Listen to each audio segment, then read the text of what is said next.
Hai semua, kembali lagi di channel kesayangan kita, The Spooky Storyteller. Kali ini, saya akan melanjutkan kisah sebelumnya. Siapkan diri kalian, karena kita akan mengungkap kisah yang berjudul Misteri Desa Tanpa Suara Azan. Tidak usah berlama-lama lagi, mari kita mulai ceritanya. Kisuro, Kisuro, teriak anak buah Kisuro sesampainya di pendopo rumah Joglo. Kisuro yang sedang tertidur pulas terbangun dan dengan perasaan jengkel membuka pintu utama rumah Joglo.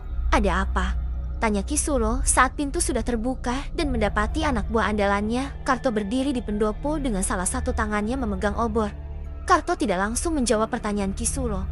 Dia terlihat kebingungan hendak memulai menyampaikan tujuannya datang menemui Kisuro. Cepatlah katakan ada apa kemari. Kamu itu sudah mengganggu waktu tidurku.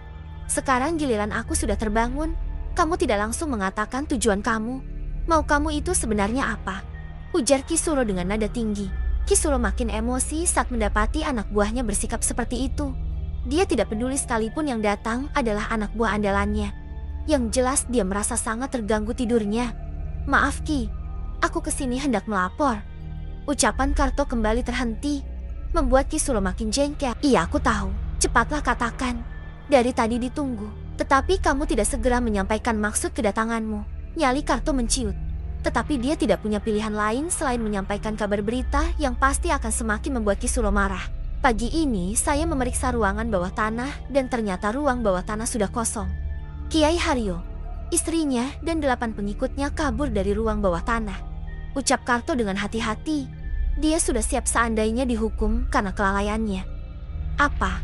Kabur? Kurang ajar. Bagaimana bisa mereka kabur? Saya juga tidak tahu Ki. Semalam saat saya memeriksa ruangan bawah tanah pukul 10 malam, semua masih seperti biasa dan tidak ada tanda-tanda mencurigakan. Namun pagi ini mereka sudah tidak ada di tempat. Kisuro diam dengan dada yang kembang kempis menahan amarah yang siap meledak kapan saja. Rencananya menikahi Wuri secepatnya seperti hilang begitu saja mengetahui calon wali untuk pernikahannya menghilang. Cari sekarang sampai ketemu. Perintah Kisuro kemudian. Baik, Karto berbalik siap melaksanakan perintah Kisuro. Namun dia urung melangkah saat dari kejauhan tampak serombongan orang dengan membawa senter berjalan ke arahnya dan Kisuro. Kisuro ikut memperhatikan rombongan tersebut. Betapa terkejutnya dia saat menyadari bahwa rombongan tersebut ternyata anak buahnya yang datang mengantar Wuri dengan tangan terikat. Apa yang kalian lakukan terhadap calon istriku? Tanya Kisuro dengan nada tinggi. Dia belum tahu apa yang terjadi. Maaf Ki, Neng Wuri kami temukan sedang berusaha kabur dari area padepokan. Ucap pemimpin rombongan jaga dengan hikmat. Kisuro menelisik wajah Wuri dengan mendekatkan obor yang dia ambil dari tangan Karto yang tidak jadi pergi. Benarkah itu Wuri? Tanyanya kemudian. Wuri diam. Pikirannya masih sibuk mengumpulkan alasan agar tidak disakiti oleh Kisuro sekaligus mengulur waktu agar Saka dan seluruh rombongan sudah jauh dari padepokan. Maaf Ki, anak buahmu keterlaluan. Aku sebenarnya sedang mencegah kedua orang tuaku yang hendak membawaku kabur dari padepokan. Setelah tahu bahwa Kisuro akan menikahiku dalam waktu dekat. Jawab Wuri dengan suara dibuat sesedih mungkin. Tak hanya itu Ki, aku bahkan dituduh yang membebaskan mereka.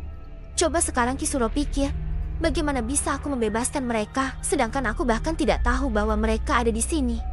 Aku tahu jika Kisuro menawannya, tetapi aku tidak tahu tempatnya. Lagi pula setelah aku pikir-pikir, aku akan lebih bahagia jika menjadi istrimu.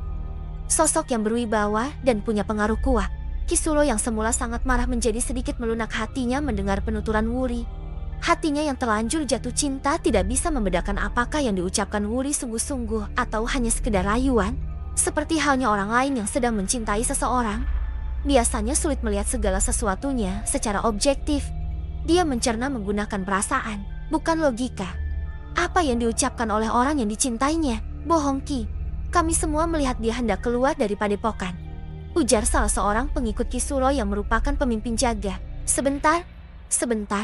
Memangnya kapan pertama kali kamu bertemu dengan kedua orang tuamu semenjak kamu di padepokan? Tanya Kisuro mencoba mencari kebenaran. Ceritanya, Wuri sedang keluar ke kamar kecil. Saat hendak kembali, tiba-tiba Wuri ditarik oleh seseorang yang merupakan salah satu pengikut ayah dan diajak menemui ayah dan Umi yang ternyata sudah menunggu di pintu keluar padepokan. Setelah kami melepas rindu, ayah kemudian bertanya sedang apa aku di sini. Aku bilang bahwa aku bekerja untuk Kisuro dan sebentar lagi akan menjadi istri kedua Kisuro. Ayah marah dan memaksaku pergi, tapi aku tidak mau. Aku merasa nyaman di sini.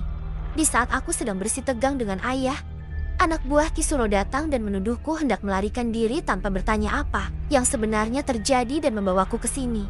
Ayah sendiri langsung kabur begitu menyadari kehadiran anak buahmu. Lantas, salahku di mana hingga aku diperlakukan seperti ini? Tanya Wuri dengan sedikit risak-isak untuk meyakinkan sandiwaranya. Sekarang, aku ingin bertanya pada Kisuro. Sebenarnya Kisuro hendak menikahiku karena apa? Benarkah untuk balas dendam seperti yang dikatakan ayah tadi? Pertanyaan Wuri kemudian membuat Kisuro bingung. Di satu sisi, dia memang ingin balas dendam, tapi di sisi lain dia sudah jatuh cinta pada gadis itu. Jujur aku jatuh cinta padamu Wuri. Aku ingin kamu menjadi ibu dari anak-anakku, ujar Kisuro kemudian tanpa ragu. Jika benar Kisuro mencintaiku, bagaimana bisa Kisuro tega membiarkan tanganku diikat seperti ini? Tidakkah Kisuro merasa kasihan kepadaku? Kisuro terhenyak mendengar ucapan Wuri. Dia lantas menyuruh salah seorang anak buahnya untuk segera membebaskan ikatan pada tangan Wuri. Setelah ikatannya dilepas, dia menyuruh seluruh anak buahnya pergi hingga meninggalkan Karto. Dirinya dan Wuri saja. Dengar Wuri, dulu aku memang hendak balas dendam terhadap ayahmu. Namun kini aku sadar bahwa aku benar-benar jatuh cinta kepadamu. Sekarang aku tidak mau lagi mengambil resiko dengan membiarkanmu berada di kamar sendirian. Takut seseorang membawamu lari. Oleh karenanya, aku memutuskan akan menempatkanmu di salah satu kamar yang berada di rumah joglo di samping kamarku, ucap Kisuro akhirnya. Dia sebenarnya bingung hendak mempercayai siapa. Ucapan Wuri sungguh meyakinkan. Lagi pula dalam hemat Kisuro, rasanya mustahil Wuri yang membebaskan Kiai Haryo beserta pengikutnya. Selain Wuri tidak tahu tempat mereka ditawan, Wuri juga terlihat tidak pernah kemana-mana selain hanya berdiam di dalam kamar, sesuai laporan dari Mbah Yuni. Namun, siapa yang telah membebaskan Kiai Haryo beserta istri dan pengikutnya? Sebuah pertanyaan muncul di benak Kisuro tanpa ada jawabannya. Wuri, sekarang ikutlah denganku. Aku akan mengantarmu ke kamarmu. Wuri diam saja dan terpaksa mengikuti kemauan Kisuro. Dia berjalan di belakang Kisuro hingga saat Kisuro berhenti di depan sebuah kamar. Dia ikut berhenti. Dia kemudian dipersilahkan masuk.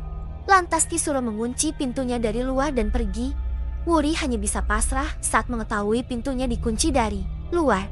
Kini dia harus berpikir ekstra untuk mencari jalan keluar dari kamar yang sepertinya tak memiliki akses keluar selain pintu tadi. Kisuro kembali ke pendopo untuk menghampiri Karto yang masih setia menunggu di sana dan memberi perintah kepadanya. Karto, cepat kamu buat pasukan untuk mengejar Kiai Haryo beserta anak buahnya.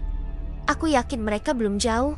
Selain itu, kamu coba cari seseorang yang mungkin menjadi mata-mata dan membantu membebaskan Kiai Haryo beserta anak buahnya.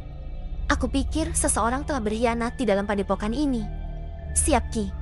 Akan aku laksanakan perintahmu. Aku pamit pergi. Ya, hati-hatilah. Pastikan dalam waktu dekat Kiai Haryo ditemukan dan bawa ke sini dalam keadaan hidup. Aku tidak mau tahu bagaimana caranya. Kalau perlu, bunuh semua yang menghalangi langkah-langkahmu. Siap Ki. Karto kemudian undur diri dan menuju bangunan pertama yang merupakan tempat pasukan keamanan Kisuro berkumpul. Dia kemudian menyampaikan perintah Kisuro dan menyuruh 20 orang prajurit untuk mengikuti langkahnya mengejar Kiai Haryo beserta rombongan. Jangan lupa like, subscribe, dan aktifkan notifikasi untuk mendapatkan update kisah selanjutnya. Sampai jumpa di video berikutnya.